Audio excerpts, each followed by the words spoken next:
அஸ்ஸலாமு அலைக்கும் வரஹ்மத்துல்லாஹி வபரகாத்துஹு. அல்ஹம்துலில்லாஹ் அல்ஹம்துலில்லாஹி நஹ்மதுஹு வ நஸ்தஈனுஹு வ நஸ்தக்ஃபிருஹு வ நஊது பில்லாஹி மின் ஷுரூரி அன்ஃபுஸினா வ மின் ஸய்யிஆத்தி அமாலினா மன் யஹ்திஹில்லாஹு ஃபலா முதில்ல லஹு வ மன் யுضلில்ஹு ஃபலா ஹாதிய லஹு வ அஷ்ஹது அல்லா இலாஹா இல்லல்லாஹு வஹ்தஹு லா ஷரீக லஹு வ அஷ்ஹது அன்ன முஹம்மதன் அப்துஹு வ ரசூலுஹு அம்மா பஅத். கண்ணியத்திற்குரிய எல்லாம் வல்ல அல்லாஹு ஜல்ல ஷானஹு தஆலாவின் நல்லடியார்களே, இஸ்லாத்தின் பார்வையில் உறைவிடம் என்ற இந்த தொடர் ஜும்மா உரையில் வீடுகள் சம்பந்தமான சட்டங்களை நம்ம பார்த்து வருகிறோம். அதில் இன்றைய தினம் நம்முடைய வீடுகளை கட்டும் பொழுது தமிழகத்தில் உள்ள பல ஊர்களில், வட இந்தியாவில் உள்ள சில ஊர்களிலேயும் அந்த ஊர் பள்ளிவாசலுடைய மினாரா இருக்கு இல்லையா, அதுக்கு மேலே வீடு கட்டக்கூடாது என்று நம்பிக்கை இருக்கிறது. ஒரு ஊரில் மினாரா, பள்ளிவாசலுடைய மினாரா இருந்தால் அது ஒரு 20 அடியில் இருக்கும் என்று சொன்னால் எந்த ஒரு மாடியும் 20 அடிக்கு மேலே போகக்கூடாது, அந்த பள்ளிவாசலுடைய உயரத்தை கணக்கில் கொண்டு தான் வீடுகள் கட்டணும் என்று நம்பிக்கை இருக்கிறது. சில கிராமங்களில் கட்டாயமான சட்டமே இருக்குது, ஜமாத்து கட்டுப்பாடு இருக்குது. வீடு கட்டுவதாக இருந்தால் பள்ளிவாசலுக்கு மேலே வீடு கட்டினாங்கன்னா ஊரை விட்டு நீக்கிடுவாங்க, நடவடிக்கை எடுப்பாங்க. அப்போ இந்த பள்ளிவாசலுக்கு மேலே கட்டக்கூடாது என்ற இந்த நம்பிக்கை இஸ்லாமிய அடிப்படையில் சரிதானா? பள்ளிவாசல்னால் மினாராவை சொல்கிறாங்க. பள்ளிவாசல்னு சொன்னால் 2 மாடி ஒரு 20 அடி 30 அடி தான் இருக்குது. அவங்க சொல்வது எதை சொல்கிறாங்கன்னு கேட்டால், பள்ளிவாசலுக்கு மேலே உயரமாக கட்டப்படக்கூடிய அந்த மினாரா தான் அளவு அப்படின்னு சொல்கிறார்கள். அப்போ முதல்ல இதை விளங்கி கொள்வதாக இருந்தால், இந்த பள்ளிவாசலுக்கு மினாரா கட்டுவது இஸ்லாத்தில் உள்ளதா? மினாரா கட்டுற வழக்கமே பின்னாடி ஏற்பட்டது. நபிகள் நாயகம் ஸல்லல்லாஹு அலைஹி வஸல்லம் அவங்களுடைய மஸ்ஜித் நபவிக்கு அவங்க இருந்த காலத்துலேயும் 4 ஹலீஃபாக்களுடைய காலத்துலையும் மினாரா கிடையாது. ரசூலுல்லாஹ்வுடைய காலத்துலேயும் கிடையாது, 4 ஹலீஃபாக்களுடைய காலத்துலேயும் மினாராக்கள் கிடையாது. ஹிஜ்ரி 88 தான் உமர் இப்னு அப்துல் அசீஸ் அவர் கவர்னராக இருக்கும் பொழுது, வலீத் என்பவர் அதிபராக இருக்கிறார் ஹலீஃபாவாக. உமர் இப்னு அப்துல் அசீஸ் மதீனாவுடைய கவர்னராக நியமிக்கப்பட்டிருந்தார். அவருடைய ஆட்சியில் தான் மஸ்ஜித் நபவியில், ரசூலுல்லாஹ்வுடைய பள்ளிங்கிறோம்ல, அந்த பள்ளிவாசலில் 4 முனையிலையும் 4 மினாரா கட்டினார். அதான் முதல்ல மினாரா கட்டுற வழக்கமே 88 தான் வருது, ஹிஜ்ரி 88.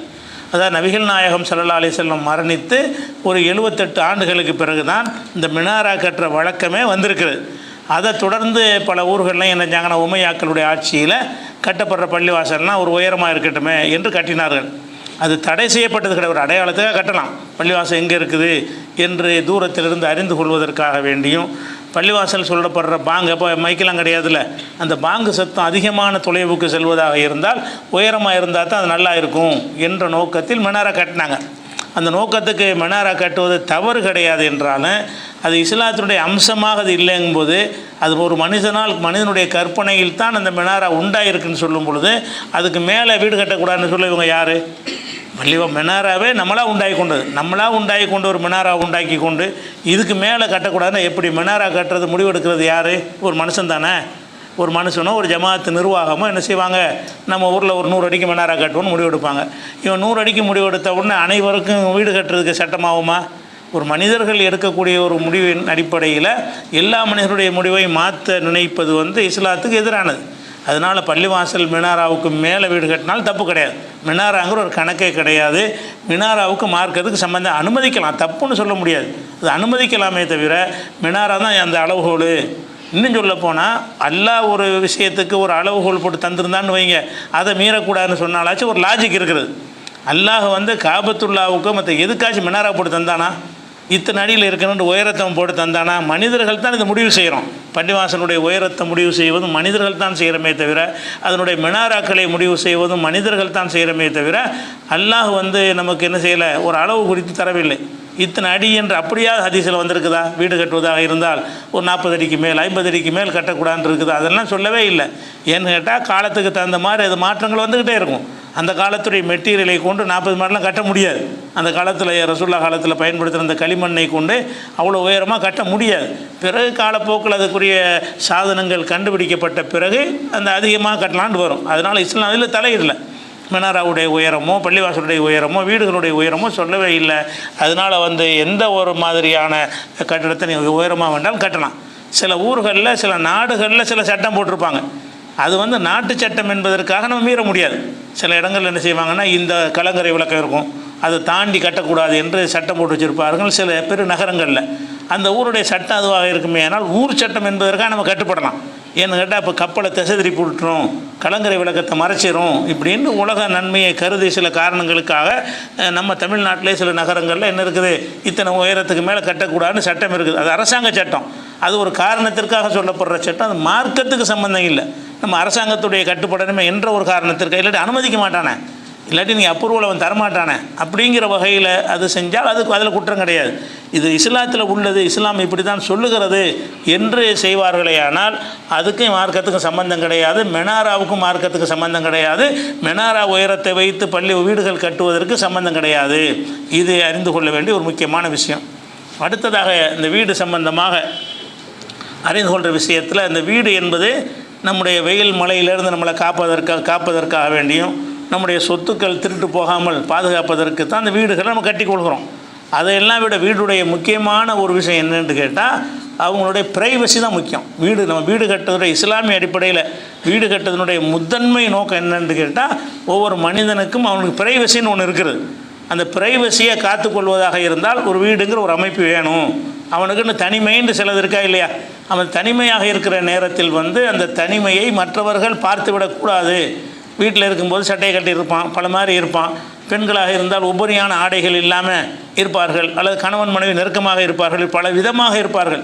இந்த விஷயங்களை அடுத்தவர்கள் கண்களிலிருந்து காப்பாற்றுறது தான் இந்த வீட்டினுடைய முதன்மை நோக்கம். இஸ்லாமிய அடிப்படையில் வீட்டுடைய நோக்கமே என்னன்னு கேட்டால், அடுத்தவர்கள் நம்முடைய ப்ரைவசி தனிமையான விஷயங்களை பார்த்து விடக்கூடாது. எல்லா வீடு கட்டுவதற்கும் இதுதான் ஒரு அடிப்படையான விஷயம். அதனால தான் அல்லாஹ் என்ன சொல்கிறான்னு கேட்டால், அந்த வீடுகளை பொறுத்த வரைக்கும் ஒரு வீட்டில் நீங்கள் போகிறதா இருந்தால் திடுதிப்பு நுழைஞ்சிடக்கூடாது. திறந்து கிடக்கிற கதவு இல்லாத வீடாக இருந்தாலும் சரிதான். வீடுகளில் நுழையிறதா இருந்தால் நீங்கள் பர்மிஷன் வாங்காமல் போகக்கூடாது என்று அல்லாஹ் குர்ஆனில் கட்டளையிடுறான். எப்படி? 24வது அத்தியாயத்தில் 27வது வசனத்தில், யா அய்யுஹல்லதீன ஆமனூ, நம்பிக்கை கொண்ட மக்களே, லா தத்குலூ புயூத்தன் கைர புயூத்திக்கும், உங்கள் வீடுகள் அல்லாத வேறு வீடுகளுக்கு சென்றால். உங்கள் வீட்டுக்கு போய் பர்மிஷன் வாங்க தேவையில்லை. வீட்டிலேருந்து சும்மாவுக்கு வந்துட்டு உள்ளே போகிறீங்க வரலாமான்னு கேட்கக்கூடாது. அது உங்கள் வீடு தான். அது அப்போ உங்கள் வீடு அல்லாத வேறு வீடுகளுக்கு நீங்கள் நுழையக்கூடாது. ஹத்தா தஸ்தஅனிஸு வ துஸல்லிமு அலா அஹ்லிஹா, அனுமதி கேட்டு சலாம் சொல்லாமல் அஸ்ஸலாமு அலைக்கும் வரலாமா என்று கேட்காமல் நீங்கள் உள்ளே நுழையக்கூடாது. தாலிக்கும் ஹைருல் லக்கும், இதுதான் உங்களுக்கு சிறந்தது. லஅல்லக்கும் ததக்கரூன், நீங்கள் படிப்பினை பெற வேண்டும் என்று அல்லாஹ் சொல்லி காட்டுறான். அப்போ முதல்ல எந்த வீட்டுக்கு நம்ம போகிறதா இருந்தாலும் வரலாமான்னு கேட்டு அவங்க எஸ்ன்ற பிறகு தான் போக முடியும். நம்ம பாட்டு நுழைஞ்சிட முடியாது. அந்தந்த காலத்தில் காலிங் பில் வச்சுக்கிறாங்களா, சரி காலிங் பில்லை கூட அழுத்துங்க. அதை அழுத்தி கூட அங்கேருந்து உங்களுக்கு ஓப்பன் பண்ணால் தான் நீங்கள் போகணுமே தவிர, உங்களுக்கு அழைப்பு இல்லைன்னு சொன்னால் போகவே கூடாது. கதவு இல்லாத வீடுகளாக இருந்தாலும் சரி தான். அல்லாஹ் என்ன சொல்கிறான்னு கேட்டால், உங்கள் வீடு அல்லாத வேறு வீடு. நம்ம வீட்டுக்கு போகிறதுக்கு கேட்க தேவையில்லை.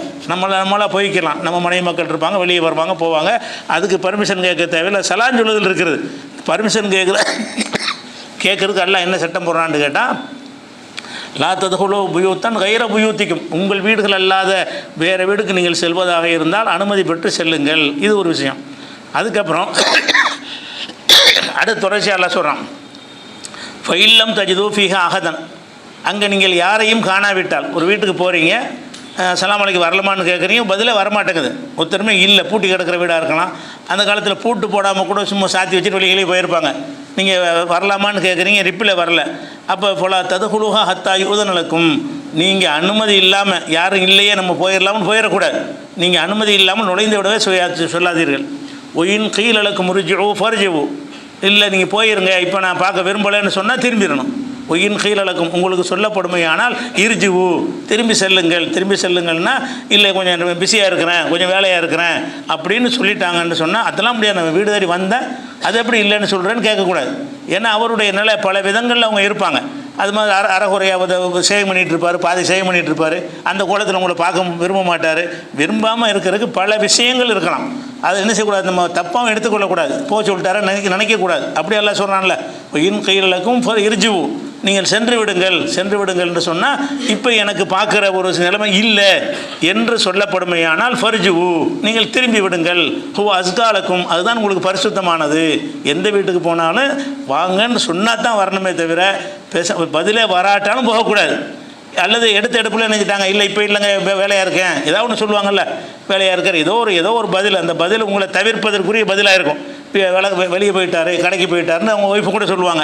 ஏதோ ஒரு பதிலை சொல்கிறாங்களா, அதை போட்டு துருவிக்கிட்டு எங்கே போனார் அதெல்லாம் கேட்டுட்டு இருக்கக்கூடாது. அதனால் போயிட்டு வாங்கன்னு வந்துட வேண்டியதான். ஃபைன் கீழலுக்கு முறிஜுவு ஃபரிஜுவு, உங்களை திரும்பி சென்று விடுங்கள் என்று சொல்லப்படுமையானால் திரும்பி சென்று விடுங்கள் அப்படின்னு அல்லாஹ் 24வது சூறாவில் 28வது வசனத்தில் சொல்கிறான். அதே நேரத்தில் லைஸா அலைக்கும் ஜுனாஹுன் அன் தத்ஹுலு புயூத்தன் கைர மஸ்கூனத்தின், குடியிருக்காத வீடுகள், ஃபீஹா மத்தாவுல்லக்கும், அதில் உங்களுடைய பொருள்கள் இருக்கிறது, அங்கே யார் குடியிருக்கலை, ஒரு குடோன் மாதிரி இருக்குது, உங்கள் தட்டுமுட்டு சாமான்களை போட்டு வச்சுருக்கிறீங்க, அந்த மாதிரி வீடுகளாக இருக்குமே ஆனால் நீங்கள் போய் எடுத்துகிட்டு வரலாம், அது பர்மிஷனாக கேட்கணும். அந்த மாதிரி நம்மளுடைய பொருள்கள் வைத்திருக்கக்கூடிய ஒரு இடமாக இருக்கிறது. மக்கள் யாரும் குடியிருக்கலை, மக்கள் குடியிருக்காக பொருள் வைக்கிற ஒரு இடமாக இருக்குமே ஆனால் அப்போ உங்கள் மீது எந்த குற்றமும் இல்லை.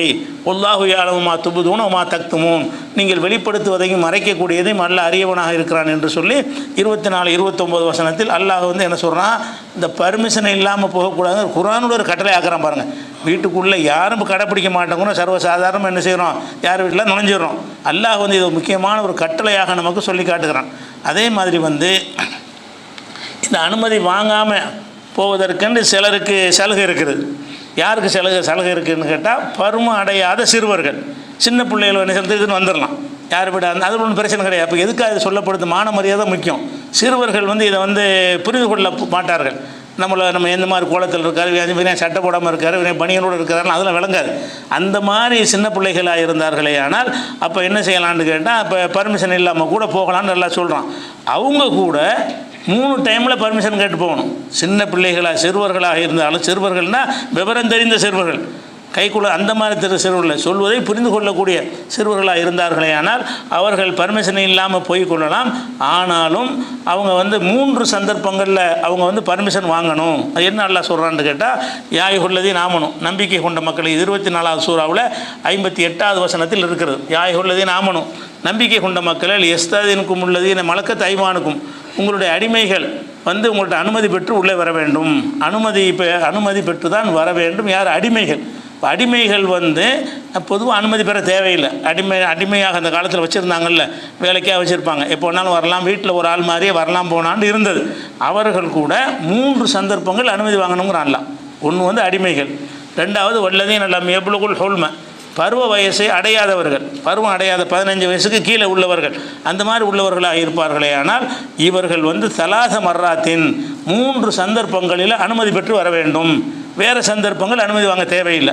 அந்த 3 சந்தர்ப்பங்கள் என்னென்னு கேட்டால், மின் கப்லி சலாத்தில் ஃபஜ்ர் தொழுகைக்கு முன்னாடி உள்ள நேரம்.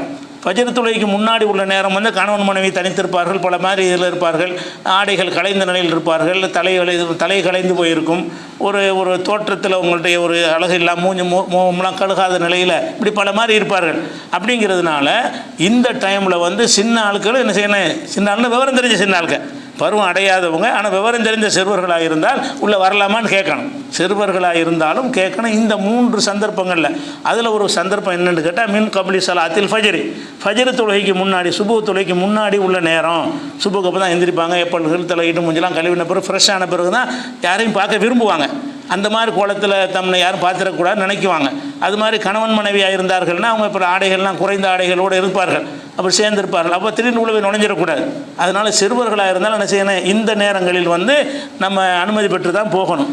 அதே மாதிரி வகையின தலவுன சியாபக்கமின லஹீரத்தி, நல்ல உச்சி வெயில் நேரம். உச்சி வெயில் நேரத்தில் என்ன செய்வாங்கன்னு கேட்டால், அனைத்து ஆடைகளையும் போட்ட நிலையில் வீட்டுக்குள்ளே இருக்க முடியாது, சரியான வெக்கையாக இருக்குமா. இப்போ ஏசியெல்லாம் இருக்குது, அதெல்லாம் இல்லாத ஒரு காலத்தில் வரைக்கும் சிந்திச்சு பார்க்கணும்.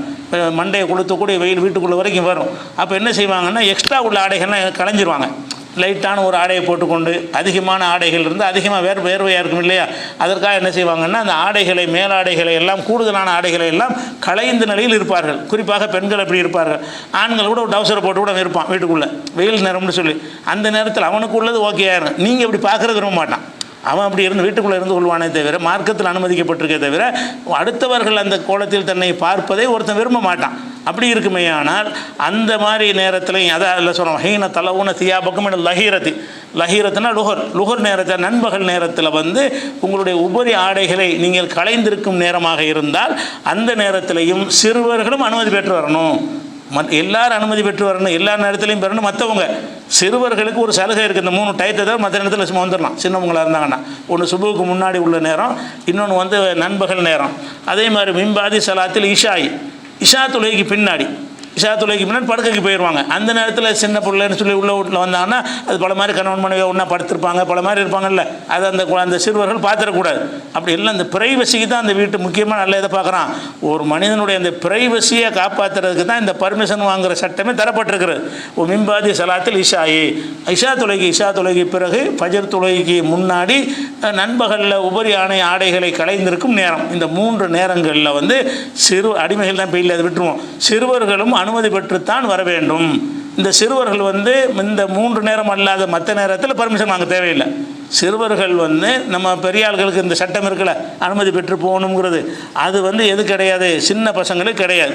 அது சொல்லிட்டு சலாசு அவுராத்தின் லக்கும், இந்த 3 வந்து நீங்கள் வந்து மறைவிடங்களை பாதுகாக்கும் நேரங்களாக இருக்கிறது அப்படின்னு சொல்லிட்டு, லைசா அலைக்கும் ஜுனாகும் உல அலைகும் ஜுனாகும், உங்கள் மீதும் குற்றமில்லை அவர்கள் மீதும் குற்றமில்லை. பாதகுன்ன, இந்த 3 நேரம் அல்லாத மற்ற நேரங்களில் வந்து உங்கள் வீட்டு சின்ன பிள்ளை சிறுவர்களாக இருப்பார்களே ஆனால் உள்ள எந்த நேரம் வேணாலும் வரலாம், அதில் குற்றமில்லை. தவாஃபுன் அலைக்கும், அவர்களை உங்கள் சுற்றியே இருக்கக்கூடிய பிள்ளைகளாக இருக்கிறார்கள் அப்படின்னு சொல்லி அல்லாஹ் 24:58 சொல்லி காட்டுறான். அப்போ இதெல்லாம் குர்ஆனில் வந்து அனுமதி பெறுவது குறித்து சொல்லப்பட்ட ஒரு வலிமையான கட்டளை. இதை நபிகள் நாயகம் ஸல்லல்லாஹு அலைஹி வஸல்லம் அவர்கள் வந்து அவங்களுடைய போதனைகள் மூலமாகவும் நமக்கு தெளிவாக விளக்கியிருக்கிறார்கள், கூடுதலாக விளக்கியிருக்கிறாங்க. எப்படி விளக்கியிருக்கிறாங்கன்னு கேட்டால், ரசூல் ஸல்லல்லாஹு அலைஹி வஸல்லம் அவர்கள் அவங்க ஒரு மனைவியுடைய வீட்டில் இருக்கிறாங்க. அவங்க மனைவியுடைய ரூமு அறைன்னு சொல்லுவாங்க, அறைகள்ண்டு அறை மாதிரி தான் வீடு அமைச்சிருந்தாங்க. அதில் ஒரு அறையில் இருக்கும் பொழுது அப்போ அந்த தலையில் வந்து ஈர் வலிமாங்கல அதிகமான முடி அவங்களுக்கு இருக்கும். அந்த ஈர் வாங்குறதுக்காக வேண்டிய சீப்புலேயே ஒரு ஈர் வலின்னு ஒன்று வச்சுருப்பாங்க. அது கையில் வச்சுக்கிட்டு ரசூலுல்லாஹ் என்ன செய்கிறாங்கன்னா தலையை வாரிக்கிட்டு இருக்கிறாங்க. அப்போ என்ன செய்கிறாருன்னா ஒரு ஆள் இப்படி எட்டி பார்க்குறாரு வீட்டுக்கு நுழைஞ்சி. ஒரு ஆள் வந்தார், வரட்டுமான்னு கேட்கலாம், நான் வெளியே நிற்கிறேன் அப்படி ஏதாவது ஒன்று கேட்கலாமா இல்லையா? ஒரு காரணம் இல்லாமல் இத்தலா ரஜுலுன் ஃபி ஹுஜ்ரின் மின் ஹுஜ்ரின் நபி ஸல்லல்லாஹு அலைஹி வஸல்லம், ரசூலுல்லாஹ்வுடைய ஒரு வீட்டில் வந்து நெஞ்சார் ஒரு மனிதர் வந்து எட்டி பார்த்தார். இப்போ ரசூலுல்லாஹ் தன்னுடைய கையில் வந்து ஈர்வொலி வைத்து கொண்டு தலைவாரி கொண்டு இருக்கிறாரு. அப்போ ரசூலுல்லாஹ் சொல்கிறாங்க, லவ் அலமு அன்னக தன்துரு, நீ வந்து இந்த மாதிரி பார்க்கிறது எனக்கு தெரியும் என்று சொன்னால் இல்லை தஅன்து ஃபி ஐனிக்க, இந்த ஈர்வொலியை கொண்டு உன் கண்ணை குத்திருப்பேன். அது எப்படி எட்டி பார்க்குற? வீட்டுக்குள்ளே இருக்கிறபோது எட்டி பார்க்குறது என்ன முறை அது அப்படின்னு சொல்லி ரசூலுல்லாஹ் என்ன செய்கிறாங்கன்னா, இந்த ஈர்வொலியை கொண்டு உன் கண்ணை குத்திருப்பேன். இன்னமா ஜுஇலல் இஸ்திதானு, இந்த அனுமதி வாங்குவது எதற்காக ஏற்பட்டது என்று சொன்னால் மின் அஜலில் பசரி, பிறர் பார்க்கக்கூடாது என்பதான் நோக்கம். அனுமதி வாங்குறதுக்கு நோக்கமே என்ன? பார்க்கக்கூடாதை பார்த்துடக்கூடாது, அடுத்தவருடைய பிரைவசியை அவங்களுடைய தனிமையை யாரும் பார்க்கக்கூடாது என்பதற்காக தானே பர்மிஷன் வாங்க சொல்லியிருக்குது. நீங்கள் டீட் பார்த்தீங்கன்னா என்ன அர்த்தம்? அனுமதி வாங்கிட்டு உள்ளே வரணுன்ற சட்டமே எது கொண்டு வரப்பட்டுச்சு? ஒவ்வொரு மனுஷனுக்கும் தனிமை இருக்குது. ஆணாக இருந்தாலும் பெண்ணாக இருந்தாலும் அவங்களுக்குன்னு ஒரு பிரைவசி தனிமை என்று இருக்குது. அந்த தனிமையை கொடுப்பதற்கு தான் வீடுன்னு அமைத்துக் கொள்கிறோம். எல்லா இடத்துலையும் பொதுவாக என்னை பார்த்து நீ பார்த்து எனக்குன்னு உள்ள இடத்துக்குள்ளே ஏன் வந்து பார்க்குற அப்படிங்கிறதுக்கு தான் இந்த அனுமதி பெறணுங்கிற சட்டமே இஸ்லாத்தில் இருக்குது. நீ எப்படி எட்டி பார்க்கலாம் அப்படின்னு கடுமையான வார்த்தையை சொல்கிறாங்க. கண்ணை குத்திருப்பேங்கிறாங்கல்ல, தாழ்த்து பிஹி ஃபி ஐனிக்க, இந்த ஈர்வொலியை கொண்டு உன்னுடைய கண்ணை நான் குத்தியிருப்பேன், குருடாக்கியிருப்பேங்கிறாங்க. இது வந்து குருடாக்க மாட்டாங்க, அந்த கடுமையான கோபத்தை வெளிப்படுத்தக்கூடிய ஒரு வாசகம். இது புகாரில் 6241வது ஹதீஸில் இருக்கிறது. அதே மாதிரி இது 6242வது ஹதீஸ்லையும் இதே விஷயம் இருக்கிறது. அதே மாதிரி ரசூல் ஸல்லல்லாஹு அலைஹி வஸல்லம் சொல்கிறாங்க, மனித்தலா ஃபி பைத்தி கௌமின் பிகைரி இத்னிஹிம், அவங்களுடைய பர்மிஷனை இல்லாமல் ஒரு வீட்டுக்குள் ஒரு மனிதன் எட்டி பார்த்தால், ஒரு மனுஷன் இன்னொரு மனுஷனுடைய வீட்டில் எட்டி பார்க்குறான் பர்மிஷன் வாங்காமல் எட்டி பார்த்தானே ஆனால் ஃபக்கத் ஹல்லலஹும், அவங்களுக்கு ஹலாலாக இருக்கிறது. எஃப்கோ ஐனஹு, அவன் கண்ணை வந்து தாக்குவது, கண்ணை தாக்குறதுக்கு அவங்களுக்கு உரிமை இருக்கிறது. எட்டி பார்த்தான்னு சொன்னால் கண்ணை விட்டு அட்டி கொடுக்கலாம். எப்படிடா எட்டி பார்க்குற? அது ஹலாலுங்கிறாங்க. அப்போ எவ்வளோ கடும் விஷயமாக பார்க்குறாங்க. எட்டி பார்க்குறது அப்போ கண்ணையே போக்குற அளவுக்கு பதிலடி கொடுக்கலாம் என்று சொன்னால் இது சின்ன விஷயமாக இஸ்லாம் எடுக்கவே இல்லை. ஒவ்வொரு மனுஷனுடைய இந்த பிரைவசியை காப்பாற்றுறதுக்கு வந்து ரொம்ப பெரிய ஒரு கண்டிஷனை இஸ்லாம் என்ன செய்கிறது, போடுகிறது. இப்போ ஹலால் இப்போ ஹல்லலஹும், அவங்களுக்கு ஹலாலாக ஆகிவிட்டது. எஃப்கஹு ஐனஹு, அவனுடைய கண்ணை தாக்குவது அவங்களுக்கு வந்து ஹலால் ஆகிரும். அப்போ எட்டி பார்த்தானே என்ன செய்யலாம், ஊங்கி ஒரு அடி கொடுத்து கண்ணு போனாலும் பரவாயில்லை அப்படிங்கிற அளவுக்கு ரசூலுல்லாஹ் இதை கடும் விஷயமாக பார்க்குறாங்க.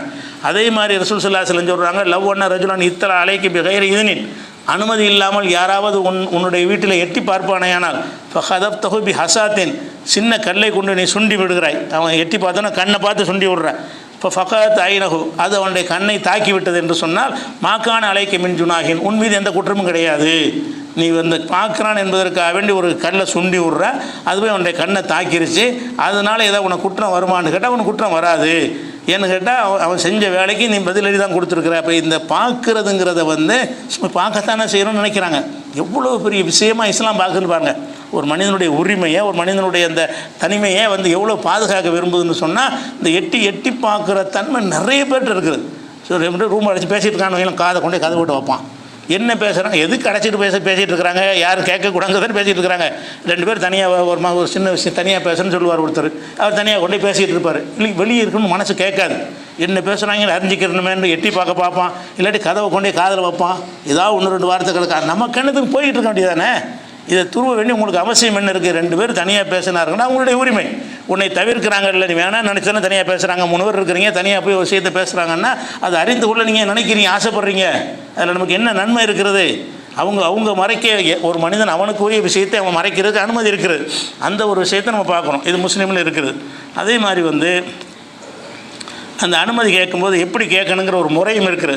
அதாவது சஃபான் இப்னு அசால்னு ஒரு சஃபான்கிற ஒரு ஆள், ஒரு சஹாப் உமையா, இவர் ஏற்கனவே ஒரு காஃபிராக இருந்து ஹுனைன் போர்லாம் கலந்துக்கிட்டார். காஃபிராக இருந்த கடைசி கட்டத்தில் இஸ்லாத்துக்கு வர்றார். காஃபிரையும் யுத்தத்துக்கு கூட்டிகிட்டு போயிருக்காங்க ரசூல் ஸல்லல்லாஹு அலைஹி வஸல்லம் அவர்கள். இந்த ஹுனைன் போரில், இந்த சஃப்வான் என்பவரெல்லாம் போரில் பங்கெடுத்தார். பிறகு இஸ்லாத்துக்கு வந்துடுறார். இஸ்லாத்துக்கு வந்த உடனே ரசூல்லா போய் சந்திக்க ரசூல் ஸல்லல்லாஹு அலைஹி வஸல்லம் அவர்கள் வந்து ஒரு கூடாரம் அடித்து தங்கியிருக்கிறார்கள். அப்போ என்ன செய்கிறாருன்னா அவரே சொல்கிறார், நான் ரசூல்லா சந்திக்க போனேன். அப்போ இஸ்லாத்துக்கு வந்துட்டார். அப்போ என்ன செய்கிறாரோ, தகல் தொலைஹி, நான் நேர உள்ளே நுழைந்து விட்டேன். ஒலம் முசல்லிம், நான் சலாமும் சொல்லவில்லை. ஒலம் அஸ்ததின், நான் அனுமதியும் கேட்கல, சலாமும் சொல்லலை. ரசூலில் ஒரு கூடாரம் போட்டு தங்கியிருக்கிறாங்க. டக்குன்னு உள்ளே போயிட்டார். ஏன்னா அப்போ தான் இஸ்லாத்துக்கு வர்றார்.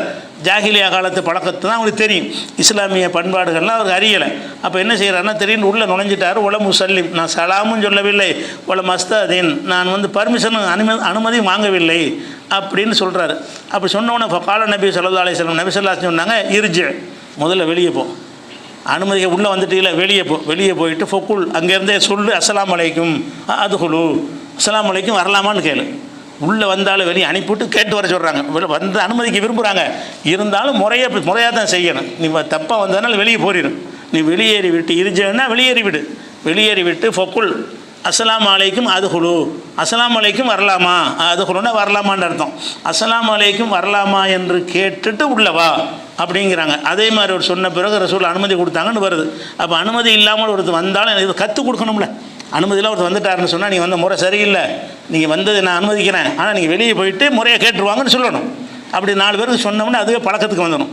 கண்டுக்கிறாமல் இருந்தோம்னா இப்படி எல்லா வீட்லையும் செய்வாங்க. அப்படி தவறாக நடந்துட்டாங்கன்னு சொன்னால் கொஞ்சம் வெளியே போயிட்டு இது அவனை புண்படுத்தவும் தேவையில்லை. அப்படி தான் ரசூல்லா சொன்னாங்கன்றது அவன் வருத்தப்பட மாட்டான். இதாங்க மார்க்க சட்டம், இப்படி தாங்க மார்க்கத்தில் சட்டம் இருக்குது, அதனால் நீங்கள் வெளியே போயிட்டு சலான்னு சொல்லிட்டு உள்ளே வாங்க, அஸ்ஸலாமு அலைக்கும் வரலாமான்னு கேட்கணும். இப்படி கேட்டு தான் உள்ளே வரணும். இது எப்போ நடந்ததுன்னா தாலிக்க பாதமாக அஸ்லம சஃப்வான்கிற ஒரு இஸ்லாத்தை ஏற்ற பிறகு நடந்த ஒரு சம்பவம் அப்படின்னு சொல்லி இந்த செய்தி இருக்குது. அதனால் வந்து இந்த அனுமதி கேட்டு தான் என்ன செய்யணும், உள்ளே நுழையணும் அப்படிங்கிறத பார்க்குறோம்.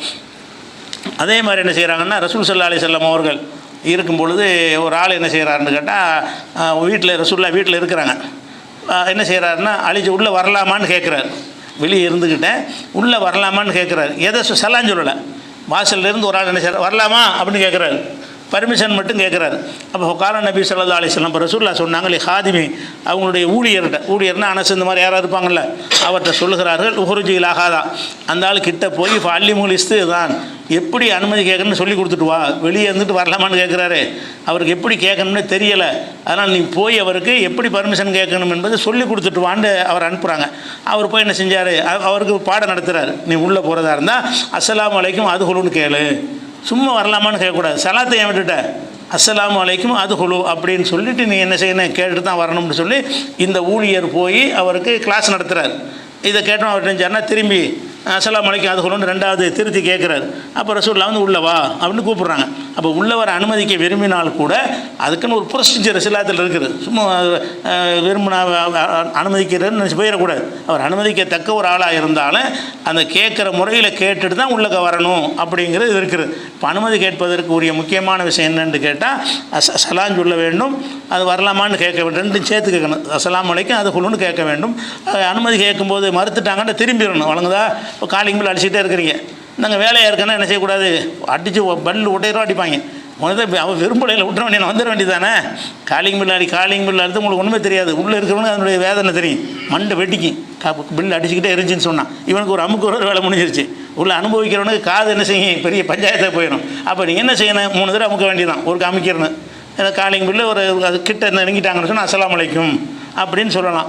அது கேட்கலையா, 2வது தடவை ஒரு அமுக்கி அஸ்ஸலாமு அலைக்கும்ங்கணும். 3வது தடவை அழுத்துங்க அஸ்ஸலாமு அலைக்கும்னு. பதில் வரலையா, பதில் வராமல் இருந்தாலும் என்ன அர்த்தம்னா தவிர்க்கிறாங்கன்னு அர்த்தம்.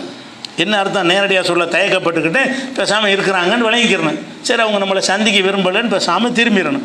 அல்லது டைரெக்டாக சொல்லிட்டாங்கன்னு வைங்க, கொஞ்சம் வேலையாக இருக்கிறேன் அப்புறம் வாங்கலேன், நாளைக்கு வாங்க, காலையில் வாங்க இப்படின்னு ஏதோ ஒரு பதிலை சொன்னார்கள்னு சொன்னால் அதை கேட்டு திரும்பணும் என்ற இந்த அனுமதி பெறுவதற்குரிய இவ்வளோ சட்டங்கள் இருக்குது. இந்த அனுமதி பெறுவது சம்பந்தமாக இன்னும் நிறைய சட்டங்கள் இருக்குது. இன்ஷா அல்லாஹ் நம்ம அதை அடுத்தடுத்த வாரங்களில் பார்க்கலாம்.